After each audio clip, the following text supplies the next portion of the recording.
Birleşken Devletler Teşkilatı Kişilik Hukuk Kengişining Jenevadagi yig'ini mezgilida BDT mutaxassislari Uyg'ur bolalarının Uyg'ur tili ma'rifidan ayirib qoldirilish va hamda oilalardan uzoqlashtirilish haqida maxsus bayonot e'lon qilgan. Bayonotda yuqoridagi siyosatlarning majburiy assimilyatsiya keltirib chiqardiganligi ogohlantirilgan. 26 sentabr kuni BDT Kişilik Hukuk Komitetining alohida dokladchilari tarafidan e'lon qilingan bayonotda mundaq deyilgan: Biz Şinjandagi yataqliq maktablarning mutlaq tugidek davlat tilida ta'lim-tarbiya berib, Uyg'ur tilini o'qitish vositasi sifatida qo'llanmasligi, shundaqla Uyg'urlarni asos qilgan asonliq millat bolalarini oilasidan ayirishning oqibatida ularning Xitoy tili va madaniyatiga majburiy assimilyatsiya qilinishini keltirib chiqardiganligidan qat'iy andish qilmoqdamiz. BDT mutaxassislari yana kamsitish tusini olgan bu siyosatlarning asonliq millatlarning ma'rif huquqi, oila hayoti va madaniyat huquqiga daxli taruz qilganlik bo'lib hisoblanadiganligini eskartgan.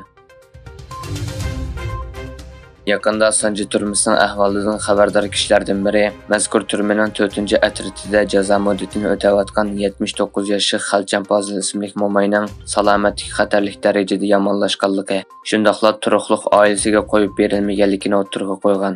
Erkin Asiya radiosining aniqlashicha, navbatda 4 chaqliq o'rinda tushib qolgan bu mo'may uyga qaytib davolanishni talab qilgan bo'lsa-mu, lekin turma doiralari bu talabni rad qilgan. Telefonni qabul qilgan xodim o'zi mas'ul atratning o'zida 70 yoshdan hal qilganlardan oz deganda 10 kishi borligini aytgan. Amerika Uyg'urlarni majburiy emgakka selishga chetilgan Xitoyning 3 shirkatini qora tizimga kirgizdi. Reuters agentligining xabar qilishicha, bu harakatning asosiy maqsadi Amerika ta'minlash zanjiri ichidagi majburiy emgakka chetishlik barliq mahsulotlarni yo'qotish ekan.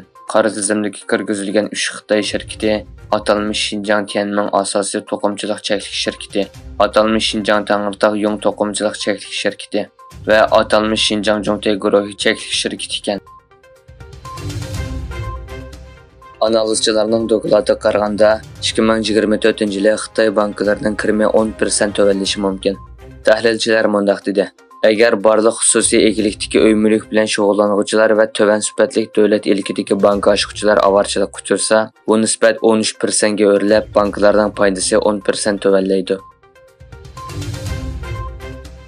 Xitoyda yaqinda ishchi ministr yo'qolib ketgandan keyin yaqinda 1 milliarderning yo'qolib ketganligi o'tirg'a chiqdi. Xitoyda eng ko'p qarzga bo'g'ilgan Xinda guruhining quruvchisi Shu Jiayin soqchilarning nazoratiga ilingan bo'lib, qarz krizisiga qurilish va uy mulk shirkati bo'lgan Xinda guruhining ma'muriy va adliya tekshirishi, shundaqla pul to'lash qiyinchiligiga duch kelmoqda. Ahvoldan xabardor kishilarning aytishicha, Xinda guruhining milliarder raisi Shu Jiayin soqchilarning kontrolligiga ilingan bo'lib, Bloomberg agentligining xabariga asoslanganda, uning nima uchun nazarband qilinganligi aniq emas ekan. O'rta Osiyodagi tabiiy gaz mol davlat bo'lgan Turkmaniston mustaqilligining 32 yilligini tabriklab o'tdi. 9-oyning 27-kuni Turkmanistonning davlat bayrami deb qaralgan mustaqillik kuni munosabati bilan butun mamlakatda rasmiy marosim, davlat she'rini aytish, xalq usuli va musiqa o'rinlash, tantarbiya faoliyatlari va ko'rgazma qatorliq faoliyatlar o'tkazildi.